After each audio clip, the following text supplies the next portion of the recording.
এবার কি গ্রেপ্তার হবেন বোলপুর পৌরসভার চেয়ারম্যান পর্ণা ঘোষের স্বামী সুদীপ্ত ঘোষ? এবার কি গ্রেপ্তার হবেন ওমর শেখ? সেই প্রশ্নই এখন মাথাচাড়া দিতে শুরু করেছে।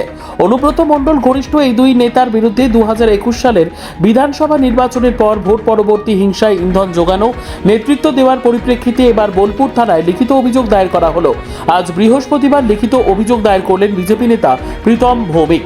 সুদীপ্ত ঘোষ একজন তৃণমূলের পরিচিত মুখ হওয়ার পাশাপাশি তিনি বীরভূম জেলা তৃণমূলের কোর কমিটির অন্যতম সদস্য। স্বাভাবিকভাবেই তার বিরুদ্ধে থানায় লিখিত অভিযোগ দায়ের হওয়ার পরিপ্রেক্ষিতে গ্রেপ্তারি নিয়ে নানান প্রশ্ন উঠতে শুরু করেছে।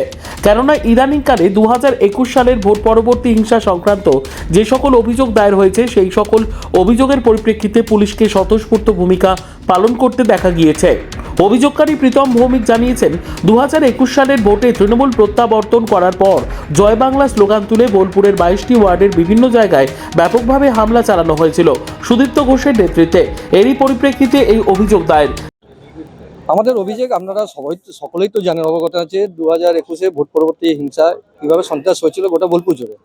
22টা ওয়ার্ড জুড়ে তখন সন্ত্রাস হয়েছিল এবং সেই ভোট পরবর্তী সন্ত্রাসের জন্যই আমরা থানাতে এসেছিলাম এবং যাদের যাদের নেতৃত্ব হয়েছিল, যারা যারা মাথা, সুদীপ্ত ঘোষ, ওমর শেখ, প্রদীপ খান, এদেরই নামে আমরা একটা এখানে দিয়েছি, অভিযোগ জানিয়েছি।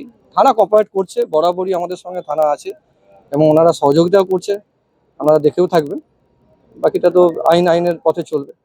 বেশিরভাগ অভিযোগ ভোট পরবর্তী সন্ত্রাস যেভাবে হয়েছে, ঘর পুড়িয়ে দেওয়া, বোমাবাজি করা, বাড়িতে বাড়িতে গিয়ে হাত পা ভেঙে দেওয়া, তারপরে যে সমস্ত গৃহপালিত পশু, সেই পশুদেরকে নিয়ে এসে চুরি করে নিয়ে যাওয়া, শ্লীলতাহানি করা, এমনকি আমরা শুনে থাকবো গর্ভবতী মহিলা তার পেটেও লাঠি মারা।